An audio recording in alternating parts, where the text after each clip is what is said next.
Where did the phrase barking up the wrong tree originate?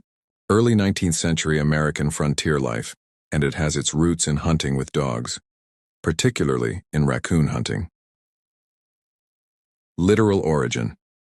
In raccoon hunting, trained dogs would chase a raccoon into a tree and then bark at the base to signal its location. Sometimes, however, the raccoon would jump to another tree or escape entirely, and the dog would be left barking at the wrong tree, believing the prey was still there. This created a vivid image of making noise and effort in the wrong place based on a mistaken assumption. Earliest written use. The first known appearance in print is from around the 1830s. One early example is in Davy Crockett's writings, a famous American frontiersman, where he used the phrase figuratively to mean someone was pursuing the wrong course of action or blaming the wrong person. In modern meaning, barking up the wrong tree means making a wrong assumption, pursuing a mistaken or misguided course of action, blaming the wrong person or thing. Summary. Origin. Early 1800s, America. From, hunting dogs barking at the wrong tree. Meaning, you're wrong about the cause or direction of your effort or accusation. It's a colorful way to say, you've got the wrong idea. The phrase, a friend in need is a friend indeed, is an ancient proverb that has been used in English since at least the 16th century, though its exact origin is debated and its meaning has been interpreted in more than one way. Earliest known use. The phrase appears in John Heywood's book, A Dialogue Containing the Number and Effect of All the Proverbs in the English Tongue, 1546, one of the earliest collections of English proverbs. A friend in court is better than a penny in purse, and but a friend in need is a friend indeed. Meaning, two interpretations. There are two main interpretations depending on how you read the proverb. 1. The traditional meaning, most common today. A friend who helps you when you're in need is a true and reliable friend. This is the widely accepted meaning. Someone who stands by you in hard times proves themselves as a true friend. 2. The literal reading, less common, archaic. A friend who is in need is really a friend, i.e., seeking something. This older or more cynical interpretation suggests that someone may pretend to be a friend because they need something, so they're a friend indeed because of their need. Over time, the first interpretation became dominant, especially in modern usage. Summary. First recorded use, 1546, John Heywood. Original language, early modern English. Popular meaning. A true friend shows their loyalty and support when you are in trouble. It remains one of the most quoted proverbs about friendship, and one of the most debated in its interpretation. The phrase, "Don't put all your eggs in one basket," is a well-known proverb that advises against risking all your resources or efforts on a single venture. Its exact origin is uncertain, but it is believed to have been in common usage by the 17th century, and it gained widespread popularity in literature and speech during the 19th century. Earliest written references. The phrase in its familiar form doesn't appear until the 1600s, but its concept likely existed long before. One of the earliest clear uses of the expression is found in the novel Don Quixote by Miguel de Cervantes, published in 1605, Part 1, and 1615, Part 2. In Thomas Shelton's 1612 English translation, there's a version of the proverb, "It is the part of a wise man to keep himself today for tomorrow, and not venture all his eggs in one basket." This is widely considered the first recorded use of the phrase in English. Meaning, literally, if you carry all your eggs in one basket and drop it, you lose everything. Metaphorically, it warns against investing all your money in one stock or business, relying on one plan or opportunity, focusing all effort in one direction without a backup. It promotes diversification and prudence. Summary. Origin, at least 17th century, possibly earlier as oral wisdom. Earliest known English use, 1612, in Shelton's translation of Don Quixote. Meaning, don't risk everything on one option. Spread out your efforts or investments. It remains a go-to piece of advice in finance planning and life in general. The phrase, "You can lead a horse to water, but you can't make it drink," is one of the oldest English proverbs still in use today. It means that you can give someone an opportunity, but you can't force them to take it. Origin. The earliest known written version of the phrase appears in Old English around the 12th century. A close version shows up in Old English homilies in circa 1175. Wha is that may the horse wetrian the himself nul drinken. Translation. Who can give water to the horse that will not drink of its own will? The modern version of the phrase became widely used by the 16th century, and it was included in John Heywood's 1546 collection of English proverbs. Modern meaning. The proverb is used to express the limits of influence or persuasion. Even if you provide someone with all the tools, guidance, or opportunities, they must choose to act on their own. Example. You can teach someone how to budget, but if they keep overspending, you can lead a horse to water, but you can't make it drink. It's a timeless truth about human behavior and free will. The phrase, bury the hatchet, originates from a Native American ceremonial practice, particularly among tribes such as the Iroquois and other eastern woodland tribes. Historical origin. When warring tribes negotiated peace, it was customary to literally bury a hatchet, tomahawk, or other weapons as a symbolic act of ending hostilities and committing to peace. This ritual was part of formal peace treaties or reconciliation ceremonies. The buried weapon served as a powerful metaphor. Once underground, it could no longer be used for violence. First recorded use in English. The phrase began appearing in colonial American writings as early as the 17th century.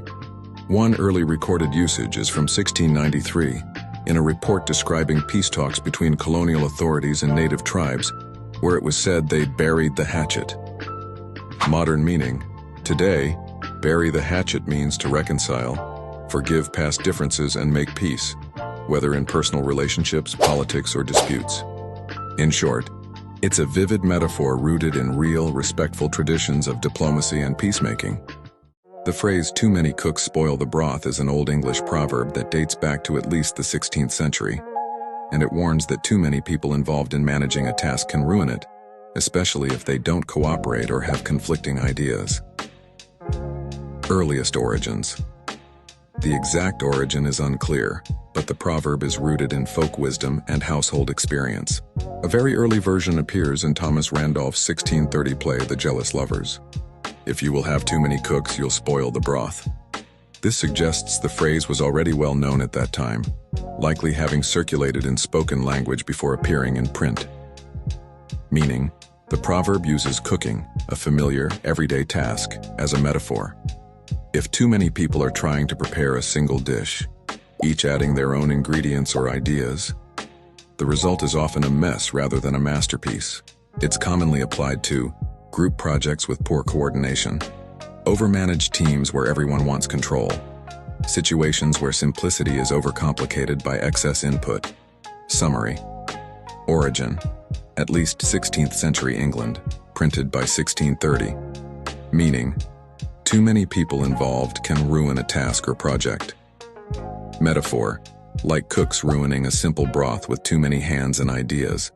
Still widely used today, especially in group work scenarios where everyone wants a say, but nobody's really steering the pot. The phrase, a bird in the hand is worth two in the bush, is a very old proverb, with roots going back to medieval times, and it means that it's better to hold on to something certain than to risk it for something potentially better but uncertain. An origin. The idea behind the phrase dates back to ancient times, but the proverb in its recognizable form began appearing in English in the 15th century. One of the earliest known written versions comes from John Capgrave's The Life of St. Catherine of Alexandria, circa 1450, which includes the line, "It is more secure a bird in your fist than to how three in the sky abow." The phrase was solidified in popular English use by the 17th century and was featured in various collections of proverbs and sermons. A literal meaning. In falconry, a popular sport in medieval Europe, a bird in the hand, one you've caught or trained, was more valuable than wild birds still flying free in the bush, which might never be caught. So the phrase reflected the practical wisdom of holding on to what you've secured. Modern meaning. It warns against risking what you have for something you may not get. It's about contentment, prudence, and recognizing the value of what's already in your grasp. Summary. Origin, 15th century English, possibly influenced by earlier Latin or folk sayings, from falconry and common sense wisdom. Meaning, it's better to keep a sure thing than chase uncertain possibilities. It's the old world version of don't gamble what you've already won, still relevant in everything from business to everyday decisions. The phrase, "a watched pot never boils," is a proverb of English origin that dates back to the 18th century, and it expresses the idea that time seems to pass more slowly when you're anxiously waiting for something to happen. Earliest recorded use. The first known appearance of the phrase in its familiar form is in the writings of Benjamin Franklin, one of America's founding fathers. He included a version of it in his annual publication Poor Richard's Almanac, which was filled with proverbs and practical advice. In the 1785 edition, the proverb appeared as, "A watched pot is long in boiling." This is essentially the same sentiment as today's version, though the wording has evolved slightly over time. Meaning, the proverb uses a kitchen metaphor to make a psychological point. When you're eagerly waiting for something, like water to boil, it feels like it's taking forever. It suggests that obsessing over time slows your perception of it, whereas distraction or patience makes time feel like it passes more quickly. Summary. Origin: 18th century English, popularized by Benjamin Franklin. Earliest form: a watched pot is long in boiling.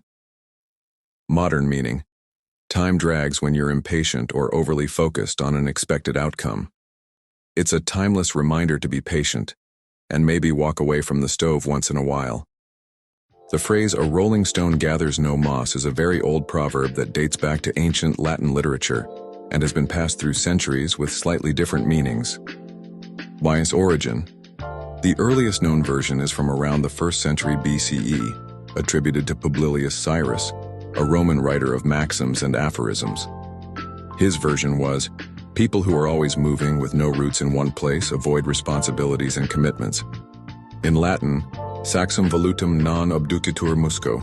Translation: "A rolling stone gathers no moss." Introduction into English. The phrase entered English through proverbial literature. It appeared in John Haywood's 1546 collection of proverbs, "The rolling stone ne'er gathereth mossa." It was used to describe someone who doesn't settle down and therefore avoids the burdens or benefits of staying in one place. Meaning, over time. Historically, the proverb was often negative, suggesting that a person who keeps moving or changing, jobs, homes, relationships, doesn't develop lasting relationships or stability. But in modern times, it's sometimes seen positively. A rolling stone can be someone adventurous, free-spirited, and dynamic, unencumbered by obligations. It was even popularized in this light by the Rolling Stones band and Bob Dylan's Like a Rolling Stone. Summary. Origin: ancient Rome, Publilius Cyrus. First English use, 1546, John Haywood. Traditional meaning: lack of stability leads to a lack of growth. Modern twist: freedom and momentum can be valuable too. It's one of those rare phrases where context really shapes the interpretation.